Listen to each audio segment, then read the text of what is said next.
माझं पाडलंय ना मग त्यांचं पण पाडा अशा प्रकारच्या मागण्या आणि अनधिकृत बांधकाम कारवाईमध्ये होत असलेल्या मोठ्या हस्तक्षेपामुळे पालिकेच्या अधिकाऱ्यांनी कोणाचीही गय न करता वारजेमध्ये मोठी कारवाई केली। यामध्ये जवळपास 22,700 चौरस फूट क्षेत्र निष्कासित करण्यात आले।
वारजे नाक्यावरील डॉक्टर बाबासाहेब आंबेडकर चौक ते वारजे मावडी चर्च या कॅनल रोडवर पुणे महानगरपालिकेच्या बांधकाम विकास विभाग झोन क्रमांक 3च्या वतीने पुणे महानगरपालिकेचे अधीक्षक अभियंता श्रीधर येवलेकर, कार्यकारी अभियंता जयवंत पवार यांच्या मार्गदर्शनाखाली उप अभियंता निवृत्ती उथळे, कनिष्ठ अभियंता प्रणव दळवी, महेश शेळके, विनय यलपले, आरेखक अजित वोवले, तुलिप इंजिनियर प्रचित पटेल यांचे पथकाने 2 JCB, 1 गॅस कटर, 1 ब्रेकर, 8 अतिक्रमण कर्मचारी, 5 अतिक्रमण विभागाचे पोलीस कर्मचारी आणि 8 MSF जवानांच्या बंदोबस्तात ही कारवाई करण्यात आली।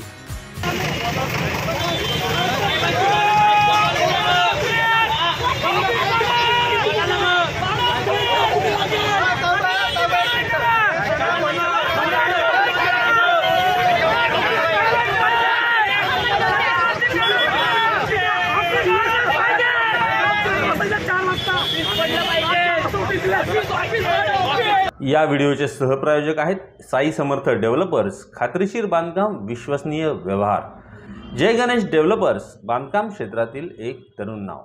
अंजनी लॉन्स मंगल कार्यालय, कोंडवे धावडे, पुणे। पार्किंग, जेवणाचा स्वतंत्र हॉल आणि वधूवरांच्या सुसज्ज खोल्यांसह बजेटमध्ये असलेले एकमेव खात्रीशीर मंगल कार्यालय।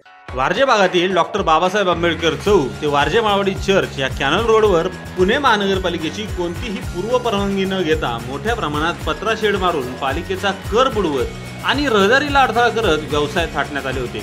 येथे अस्ताव्यस्त पद्धतीने लागत असलेल्या वाहनांमुळे पालिका आणि पुणे शहर वाहतूक पोलीस दलाला मोठ्या प्रमाणात तक्रारी प्राप्त झाल्या होत्या। त्याच्या अनुषंगाने कॅनल रस्त्यावरील बॉम्बे चाव हॉटेल पासून जवळपास चर्च पर्यंत ही धडक कारवाई करण्यात आली।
विशेष म्हणजे या कारवाईमध्ये अगोदरच कमकुवत असलेली पत्र्याची शेड, ज्याने त्याने माझं पाडलंय ना मग त्याचं पाडा, सरसकट कारवाई व्हायला पाहिजे, राजकीय पदाधिकारी आणि कार्यकर्त्यांची पण अतिक्रमणे पाडा, अशा प्रकारच्या मागण्यांचा जोर वाढल्याने या कारवाईची तीव्रता वाढली।